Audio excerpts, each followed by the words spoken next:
Bien, bonjour les enfants, on va commencer un nouveau chapitre, opération sur les nombres décimaux. Quand je dis nouveau chapitre, normalement vous connaissez déjà tout, car quelles opérations vous connaissez? Addition, soustraction, multiplication, division. On en a déjà fait avec les nombres entiers cette année, mais avec les nombres décimaux, vous l'avez déjà fait en primaire également. Donc jusque-là, dès qu'il y avait des nombres décimaux, je vous demandais d'utiliser la calculatrice. Bien maintenant, le but, ça va être de faire sans calculatrice. Donc pour aujourd'hui, je vais donner deux exercices avec des additions et soustractions de nombres décimaux. Donc je vais vous rappeler le principe au cas où vous l'ayez oublié. C'est très simple. Imaginons que l'on veuille faire l'opération suivante. Voilà, on va faire cette opération-là et en fait le but, ça va être de la poser. Alors moi, pour poser une opération comme celle-ci, j'écris le premier nombre. Certains disent qu'il faut écrire le plus grand d'abord, ainsi de suite. Pour moi, ça ne pose pas de problème. J'écris le plus grand haut s'il le faut, mais ce n'est pas très gênant. Donc, généralement, je vais utiliser un chiffre par carreau. Donc, j'écris le premier, 6, 1, 4, je mets ma virgule, 9. J'écris 614,9. Et maintenant, en dessous, je vais écrire plus 78,54. Alors là, il va falloir faire très attention parce que les deux virgules doivent être l'une en dessous des autres. En réalité, les chiffres des unités doivent être alignés les uns avec les autres. Donc, en dessous du chiffre des unités 4, il y a le chiffre des unités, le 8. Ensuite, le chiffre des dizaines ici, c'est le 1. Ici, c'est le 7. Donc, le 7 doit être en dessous du 1. D'accord? Et ensuite, 54. Donc, 5, c'est les dixièmes en dessous des dixièmes. Et le 4. Donc, en fait, si j'ai pas envie de réfléchir à chaque fois au chiffre des unités, dixième, centième, je mets les deux virgules l'une en dessous l'autre. Et j'écris un carreau par case. Donc, avant la virgule, j'avais 4, 1, 6. 4, 1, 6. Avant la virgule, j'avais un 8, un 7. Je mets 8, 7. D'accord? J'écris le plus. Et je tire mon trait pour faire la somme. Ici, il n'y a rien. Alors certains vont vous dire, vous pouvez rajouter un 0. Si vous voulez, on peut rajouter un 0. Donc je fais 0 plus 4, ça fait 4. Je fais 9 plus 5, 14 et je retiens 1. 8 et 4, 12 et 1, 13. Et je retiens 1. 7 et 1, 8 et 1, 9.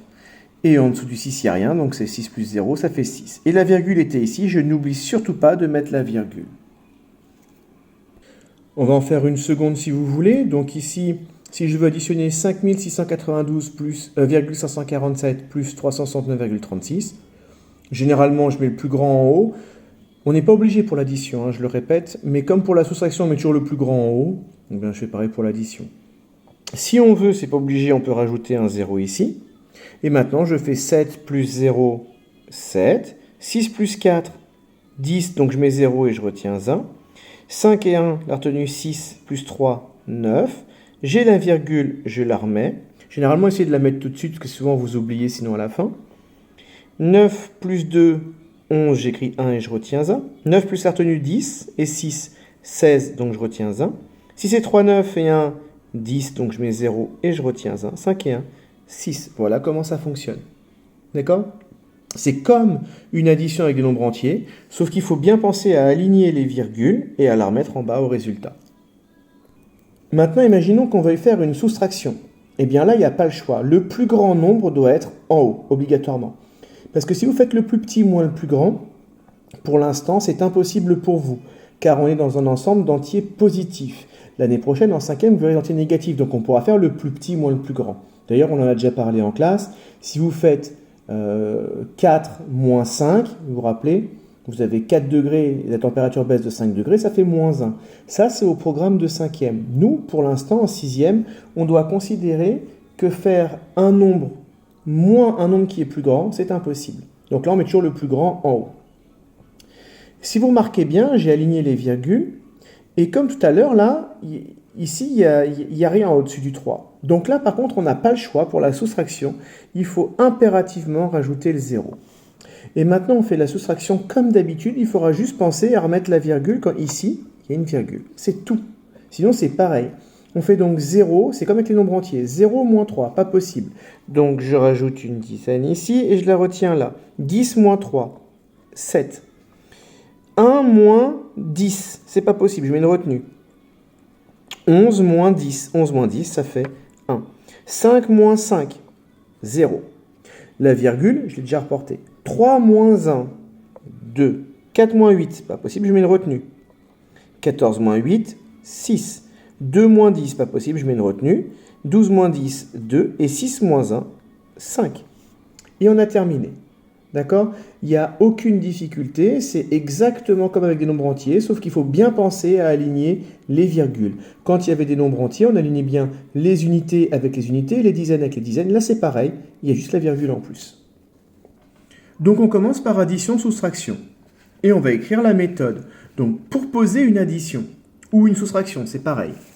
On écrit les nombres les uns en dessous des autres et on aligne les virgules. Ce que j'ai dit tout à l'heure. Si les parties décimales n'ont pas le même nombre de chiffres, on rajoute des zéros. Pour la soustraction, c'est obligatoire, surtout si c'est le zéro qui manque sur le nombre du haut. D'accord ? Pour l'addition, on n'est pas obligé, mais en général, vous le faites. Donc si vous voulez continuer à le faire, il n'y a pas de souci. On va donc faire des exemples, et en exemple, on va faire les deux que je viens de vous faire à l'instant. C'est les mêmes. Vous voyez, j'ai mis les zéros en rouge, c'est ceux qu'on a rajoutés. Ici, rajouter un 0, ça ne change rien, parce que regardez, 7 plus 0, 7. De toute façon, faites du 7, 7. Par contre, ici, c'est très important. Il faut bien mettre 0 ou moins 3. On ne peut pas, donc on met la retenue. D'accord ? Là, je ne vous ai pas mis les retenues. Si vous voulez mettre les retenues, vous regardez sur la vidéo avant comment je l'ai faite. D'accord ? Si on met les retenues, ça risque de vous embrouiller, là. Mais vous pouvez les rajouter. Je vous conseille de les mettre d'une autre couleur, les retenues, en général. C'est plus simple pour vous. Prenez un stylo vert, par exemple, pour marquer ici un 1 ici, un 1 ici, ici, ici, ainsi de suite. D'accord ? On peut donc maintenant passer à la multiplication. Et après, il ne nous restera plus que la division. La multiplication, ça ne fonctionne pas de la même façon. Donc, vous le savez déjà, c'est pour ça qu'on va assez vite. La multiplication, on va écrire les nombres les uns en dessous des autres, mais on n'est pas obligé d'aligner les virgules. Donc, on va l'écrire. D'abord, poser une multiplication. Méthode. Pour poser une multiplication, on écrit les nombres l'un en dessous de l'autre, mais on n'est pas obligé d'aligner la virgule, et on ne rajoute pas de 0. Ça ne sert strictement à rien de rajouter des zéros. Alors ici, par exemple, je vais faire 2,8 fois 5,13. En général, je place toujours en bas le nombre qui a le moins de chiffres. C'est beaucoup plus simple, car vous aurez beaucoup moins d'étages en dessous. Comme pour les nombres entiers, rappelez-vous, je mets toujours le nombre le plus petit en bas. Ici, j'ai aligné, mais vous verrez dans le cours, j'ai pris exactement la même opération, mais je n'ai pas aligné les nombres. C'est comme vous voulez, on n'est pas obligé ici. Donc là, qu'est-ce qu'on va faire? On va d'abord distribuer le 3. On va faire 8 fois 3.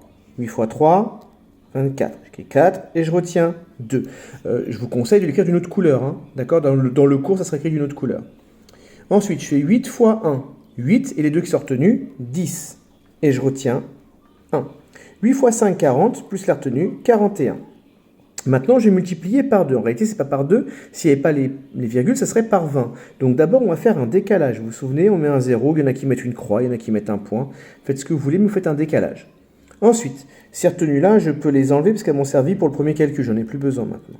2 fois 3, 6. Après, je fais 2 fois 1, 2. 2 fois 5, 10. C'est exactement la même chose que quand il n'y avait pas de virgule.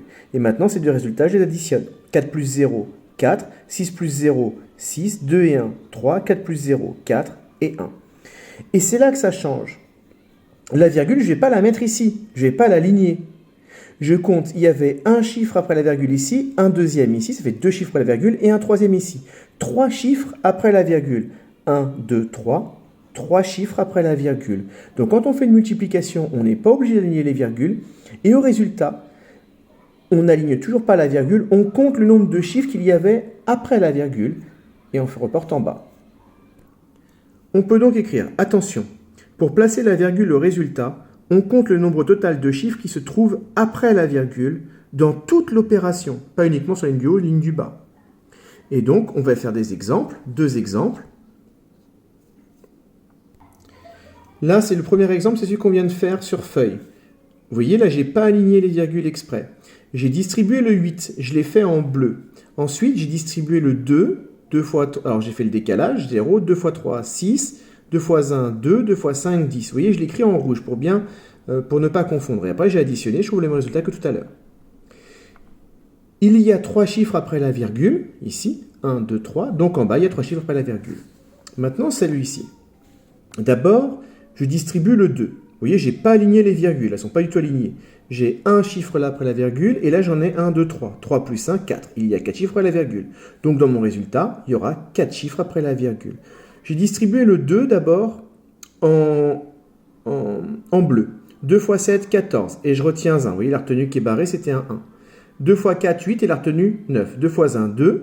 2 fois 2, 4. 2 fois 6, 12. Ça va? Ensuite, il y avait un 0. Là, le 0, je le passe. Il ne m'intéresse pas. Je passe directement au 3. Mais du coup, il y avait 2 chiffres normalement après le 3. Donc, le 3, je le fais en rouge. Et je décale cette fois-ci de 2 crans la virgule. Il y avait 2 chiffres après, donc je mets 2 zéros dès le départ. Après 3 fois 7, 21, j'écris 1 et je retiens 2. 3 fois 4, 12. 12 et 2, 14. Je mets 4 et je retiens 1. 3 fois 1, 3 et 1, 4. 3 fois 2, ici, ça fait 6. Et 3 fois 6, 18. D'accord? Et le dernier, le 5, que j'ai fait en noir, il y a 3 chiffres après le 5. Donc il y a 3 zéros directs. 1, 2, 3 zéros. Et après, je fais 5 fois 7, 35, et je retiens 3. 5 fois 4, 20, et les 3, 23, donc j'écris 3 et je retiens 2. 5 fois 1, 5, et les 2, et les 3, pardon, 13, et je retiens 1. Je suis parti un peu loin, là. 5 fois 4, 20, on avait dit, et 3, 23, c'était ici, et je retiens 2. 5 fois 1, 5, et 2, 7, pardon. 5 fois 2, 10, je mets 0 et je retiens 1. 5 fois 6, 31, 31.